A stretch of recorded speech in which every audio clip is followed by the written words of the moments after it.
ससुराल में वो पहली सुबह आज भी याद है।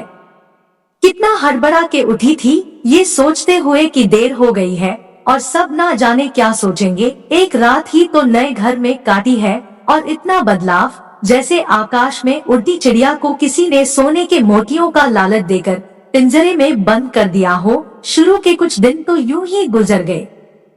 हम घूमने बाहर चले गए। जब वापस आए तो सासू माँ की आंखों में खुशी तो थी, लेकिन बस अपने बेटे के लिए ही दिखी मुझे।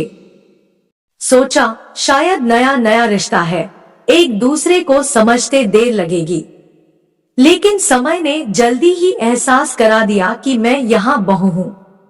जैसे चाहूं वैसे नहीं रह सकती। कुछ कायदा मर्यादा है जिनका पालन मुझे करना होगा। धीरे धीरे बात करना, धीरे से हंसना, सबके खाने के बाद खाना, ये सब आदतें जैसे अपने आप ही आ गई। घर में माँ से भी कभी कभी ही बात होती थी। धीरे धीरे पीहर की याद सताने लगी।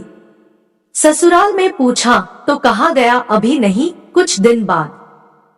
जिस पति ने कुछ दिन पहले ही मेरे माता पिता से ये कहा था कि पास ही तो है, कभी भी आ जाएगी, उनके भी सुर बदले हुए थे। अब धीरे धीरे समझ आ रहा था कि शादी कोई खेल नहीं। इसमें सिर्फ घर नहीं बदलता, बल्कि आपका पूरा जीवन ही बदल जाता है। आप कभी भी उठ के अपने पीहर नहीं जा सकते। यहाँ तक कि कभी याद आए तो आपके पीहर वाले भी बिन पूछे नहीं आ सकते। पीहर का वो अलहड़पन, वो बेबाक हंसना, वो झूठे मुंह, रसोई में कुछ भी छू लेना, जब मन चाहे तब उठना, सोना, नहाना, सब बस अब यादें ही रह जाती है। अब मुझे समझ आने लगा था कि क्यों विदाई के समय सब मुझे गले लगा कर रो रहे थे।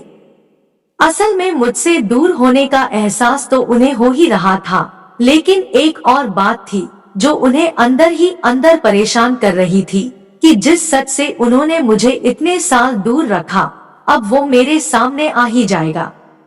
पापा का ये झूठ कि मैं उनकी बेटी नहीं बेटा हूँ, अब और दिन नहीं छुप पाएगा।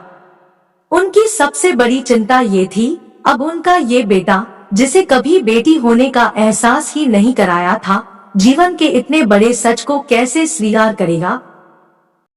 माँ को चिंता थी कि उनकी बेटी ने कभी एक गिलास पानी का नहीं उठाया तो इतने बड़े परिवार की जिम्मेदारी कैसे उठाएगी। सब इस विदाई और मेरे पराये होने का मर्म जानते थे, सिवाय मेरे। इसलिए सब ऐसे रो रहे थे जैसे मैं डोली में नहीं, अर्थी में जा रही हूँ।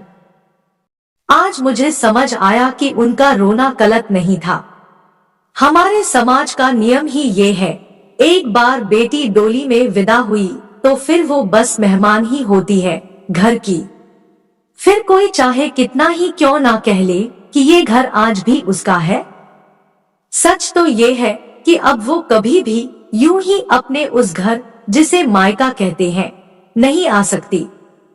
हजारों समस्याओं और परेशानी आने पर भी उसी को हल करना है, हंसते हुए, गम छुपाते हुए। क्या यह तपस्या से कम नहीं है? अनजान जगह को सुधार कर अच्छा बनाने का काम करना। क्या कहेंगे आप? कमेंट में जरूर बताएं।